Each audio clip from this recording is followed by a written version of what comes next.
Caros irmãos e irmãs, sejam bem-vindos à Verbo Vita e Palavra de Vida neste dia que é o dia 29 de março, o Domingo de Ramos ou também Domingo da Paixão.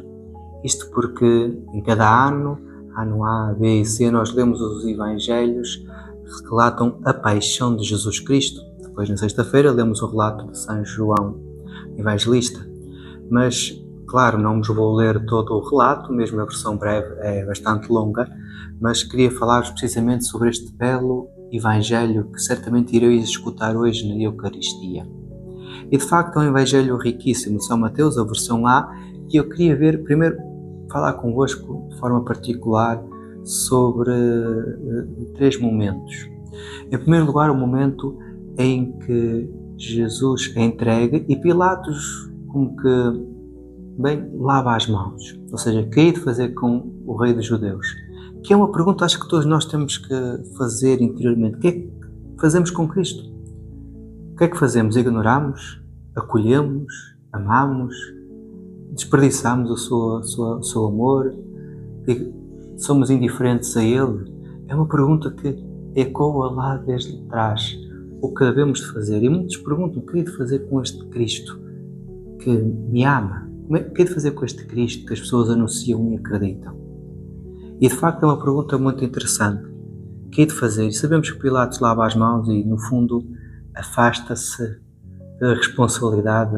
Ele que sabia que o tinham entregue por inveja, mas que não foi capaz de escolher a Cristo.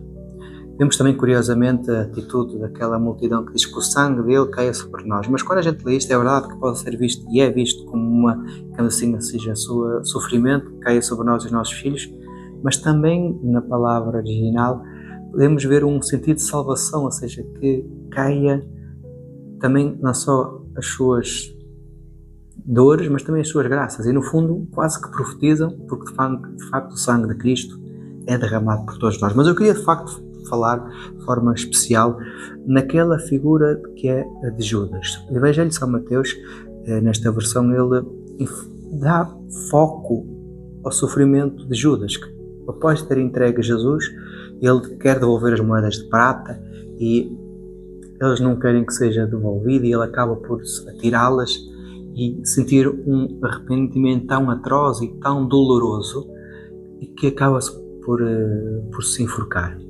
Claro, há relatos que falam nisto, os relatos da paixão dos evangelistas, cada um tem a sua particularidade, mas eu queria focar neste. Que é curioso, esta atitude de Judas, que no seu arrependimento atroz, ele que entregou o Senhor e que depois entrega a sua vida, ou seja, não consegue viver com aquele arrependimento e acaba por se suicidar daquela forma tão terrível, não é? E podemos imaginar o sofrimento de Judas, e claro, e queria focar neste aspecto porque, pronto, a tradição, digamos assim, os padres da Igreja referem que Judas, que está no inferno, não é, que foi condenado. Santo Agostinho pensava isso, São Tomás pensava isso, Dante Alighieri também na sua Divina Comédia coloca no centro digamos assim, do inferno, o seu círculo de inferno mais íntimo, digamos no fundo mesmo, coloca claro o diabo, mas coloca três figuras quase semelhantes, uma trindade, mas do mal, não é?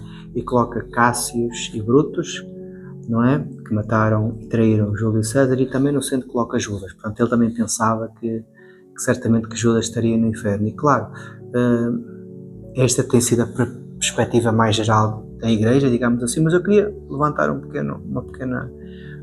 pequeno parêntese que existe, que é diminuta, mas que nos pode fazer pensar.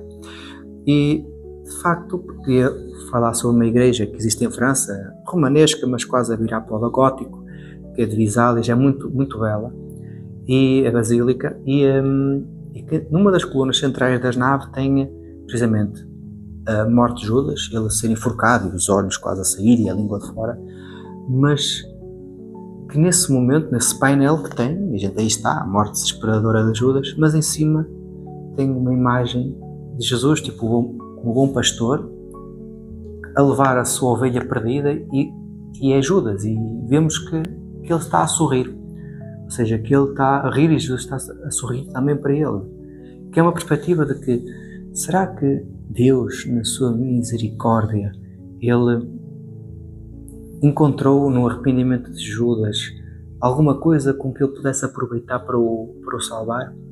Porque sabemos que Deus é muito aproveitadinho, digamos assim.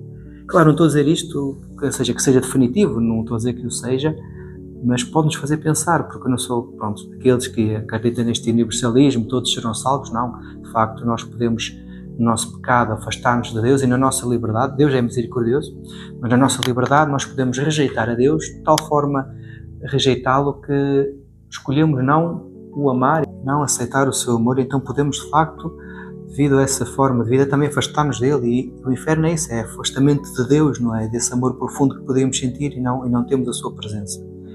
E, de facto, nós podemos escolher isto, mas sabemos que Deus tem um jeito de ser de alguém que incansavelmente procura resgatar o pecador, procura ir ao encontro daquele que está perdido.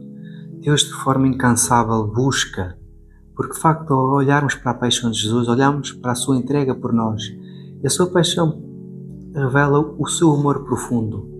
Ele que se entrega desta forma por nós, para nos dar a vida. E a salvação está assim ao alcance de todos, e vemos que no centurião, em Mateus, foi ele que reconheceu, este era de facto o Filho de Deus, um homem que não era judeu, não acreditava em Deus, era pagão, mas que através da cruz reconheceu Jesus, e a cruz pode servir para tantos e tantos reconhecerem Jesus. Mas vocês podem me dizer, está bem, seu padre Vítor, mas isto de Judas e tudo mais, até porque ele suicidou, e suicídio não é um escândalo, ou seja, suicídio não é alguém que de tal forma desesperada que desiste de tudo, desiste da vida, desiste do próprio Deus. Pois bem, isso não é um pecado mortal, isso não é, em garantia de inferno. Bem, aí recordo-vos o Catecismo da Igreja Católica, no número 2228, que refere que, embora alguém possa, digamos, perder a vida dessa forma, ou seja, condenar-se dessa forma, que Deus, no seu modo, pode encontrar formas de conseguir salvar essa alma. Ou seja, o Catecismo prevê isto, ou seja, que Deus pode encontrar formas, porque, como eu disse, Deus, de forma incansável, nos busca, procura-nos.